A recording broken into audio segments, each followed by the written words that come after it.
کبھی کبھار ایسا بھی ہوتا ہے کہ جب ہم جائے نماز پر اللہ سے مانگنے کے لیے بیٹھتے ہیں تو نہ آنکھوں سے آنسو نکل پاتے ہیں اور نہ ہی زبان سے کوئی بھی دعا لفظوں کی شکل میں کہی جاتی ہے، بس عجیب سی کیفیت ہوتی ہے۔ دل تو تب چیخ چیخ کر کہہ رہا ہوتا ہے کہ یا اللہ اب آپ کی کن کی ضرورت ہے، لیکن لب اس درد کو بیاں کرنے سے قاصر ہوتی ہے، اور پتہ ہے اس لمحے تمہارے اللہ سے نہیں تمہارے دل کی اللہ سے گفتگو ہوتی ہے، اور جب ٹوٹا ہوا دل خود اللہ کی بارگاہ میں جا کر اپنے پریشانی سمیٹنے کی فریاد کرتا ہے نا، تو اللہ اس کے لیے اپنی مدد نہیں بھیجتا، بلکہ اللہ پھر وہ پریشانی خود سمیٹتا ہے۔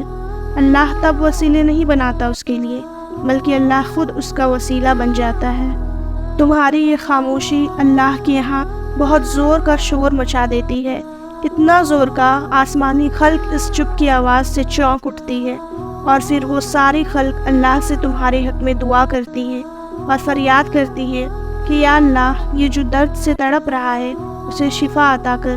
اس کے لیے کن فرما دے۔ جب آسمان تمہاری آواز سے لرز اٹھتا ہے تو سوچو اس رب کی کیفیت جس نے فرمایا ہے کہ میں شے رگ سے بھی زیادہ تمہارے قریب ہوں۔ سوچو تمہاری جس خاموشی کا شور عرش تک پہنچ سکتا ہے اسے کیا تمہارے دل میں رہنے والا اللہ نہیں سنے گا؟ وہ سب سنتا ہے، وہ سب جانتا ہے،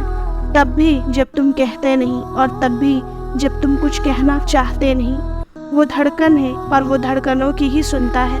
پھر ایسے معجزے کرتا ہے کہ دل پھر سے جی اٹھتے ہیں، دھڑکنیں پھر سے بحال ہو جاتی ہیں اور ویران آنکھیں شکر سے بھر جاتی ہے، پھر پریشانی بھی سمیٹ جاتی ہے اور شفا بھی مل جاتی ہے۔